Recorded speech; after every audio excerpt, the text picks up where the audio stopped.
Hi, boys and girls. Mrs. Flagar here, and I have a great story for you that's going to teach us about fire safety. It is called Stop, Drop, and Roll. Jessica was a worrier. She worried morning, noon, and night. She worried about her spelling homework and learning new steps in ballet class and remembering to fill her dog's water dish and waking up in time for school. But one Monday morning in October, Jessica's teacher gave her something new to worry about.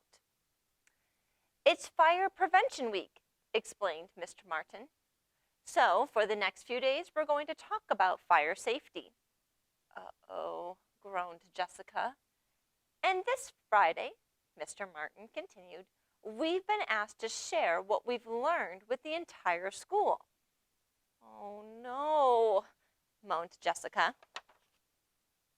Let's begin with smoke alarms, said Mr. Martin. Your homes should have them on every floor. Automatic fire sprinklers are a good idea, too. Smoke alarms? Sprinklers? Jessica had never seen either in her house. Your families should also have escape plans in case of a fire, said Mr. Martin, and fire drills so everyone knows what to do. Jessica chewed her pencil in half. Escape plans? Now she was really worried. The night Jessica announced, there is a big problem in this house. We have no smoke alarms and no sprinkler system. We don't even have an escape plan. If there was a fire, we'd be in trouble. Her mother puckered her forehead. I remember buying smoke alarms, but I guess we never got around to installing them. And we talked about finding someone to put in sprinklers, added Dad, but we're always too busy to make an appointment. What about extra batteries for the alarms? Reminded Laura. Yeah, said Tom. We need to keep more batteries around here. Jessica twisted her napkin. She knew the real reason Tom wanted more batteries around. His birthday was in 3 days. He wanted batteries for his presents. But fire safety was more important than his birthday toys, wasn't it? We've got to do something about this now, warned Jessica. You're right, said Mom. After dinner, we'll make escape plans and find those smoke alarms. And tomorrow, I'll get extra batteries and make arrangements for a sprinkler system, said Dad. But Jessica still felt too worried to sleep. She tossed and turned all night. The next day, Mr. Martin wrote some fire safety rules on the blackboard. Never play with lighters or matches. Keep electric heaters at least 3 feet away from things that could burn. Keep extra extension cords away from doorways and from being pinched by furniture. A professional should check the chimneys and furnaces in your homes each year. Blah, blah, blah. Mr. Martin went on until Jessica had to cover her ears. She'd never be able to remember so many things. At dinner, Jessica asked, have we ever had our chimney checked? Yes, answered Dad, when we bought the house. But Mr. Martin said it should be checked every year, said Jessica. The furnace, too. Dad sighed. I'll put them on my list of things to do. But that didn't stop Jessica from worrying. She went through the entire house checking cords and smoke alarm batteries, and she had another sleepless night imagining all the things that could go wrong. On Wednesday, Mr. Martin had even more fire safety rules. Heat makes smoke rise. So if you're in a fire, You must crawl under the smoke where the air is cleaner. And when you reach a door, touch it.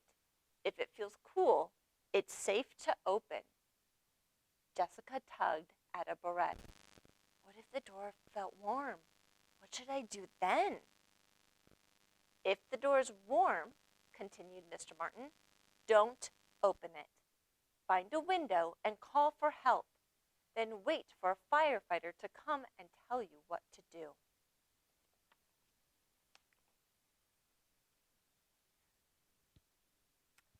And there's one more very important thing you need to know, said Mr. Martin. If your clothes catch fire, stop what you're doing, drop to the ground, and roll over and over until you smother the flames. Catch fire?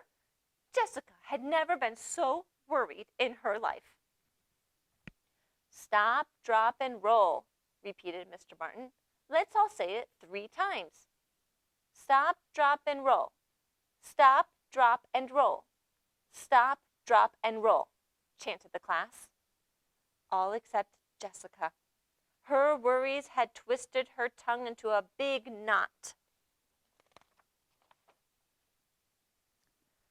When Jessica got home, she made her family have a fire drill.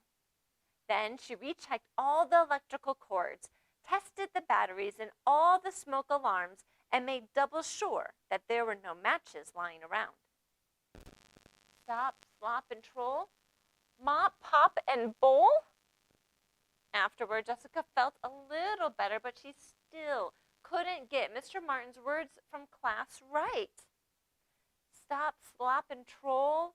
Mop, bop, and bowl. The harder Jessica tried, the worse she did. But she went to sleep feeling a little better. At least she knew what to do if there was a fire during the night. Then, on Thursday, disaster struck. Mr. Martin asked Jessica to demonstrate stop, drop, and roll at the assembly the next day. Why me? Thought Jessica. Stop, flop, and roll?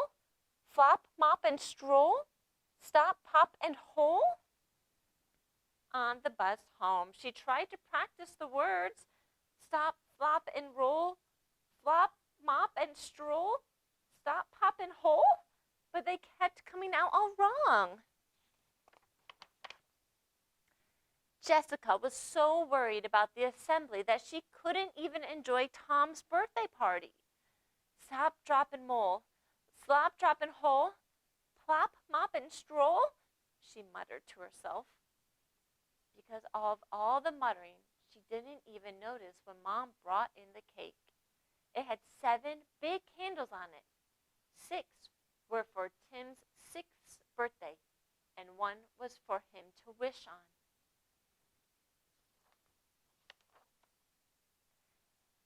And just as Tom leaned over to blow them out, Jessica looked up and saw fire. Stop, drop, and roll, she screamed. Immediately, Tom stopped blowing and dropped to the floor. But before he rolled, Jessica saw that Tom wasn't on fire at all. Jessica's worries had gotten the best of her. She was so embarrassed. False alarm, said Dad. Phew, said Mom, you gave me quite a scare. I'm sorry, said Jessica, but I thought. You thought quickly, interrupted Dad. That's good, because it's better to be safe than sorry. Besides, added Laura, you finally said it right. And that was the truth. Jessica had said the words right. And now that she was confident she'd never forget any of the fire safety rules she had learned that week. And you know what? She never did. Stop, drop, and roll. Boys and girls, I really hope you learned a lot from this story. So it is Fire Prevention Week, month here. So make sure that with your family, you guys all have fire alarms. Check them. Make sure all the batteries are working. Check those cords. Check everything that could be a potential fire hazard. Does your family have an escape plan? If not, it's time to make one. Do you guys have a meetup place? If not, find a meetup place. It can be in the front yard by your mailbox, or maybe your neighbor's mailbox. But have somewhere to go where your whole family can meet up in case there is a fire. Now, in this story, the teacher did say that if the door felt warm, that we don't open it and we go to a window and call for help. However, if your window is on the ground floor, maybe you can try to get out of that window and get out of the house if you can. Okay? Talk with your parents about your escape plan because every home is different on how you should get out safely. Remember, our job is always to keep you safe here at school, and your job is to help keep it that way. And at home, your parents' job is to keep you safe, and your job is to help keep it that way. Good luck with your fire prevention learning with your family, and I will see you guys next day. Bye.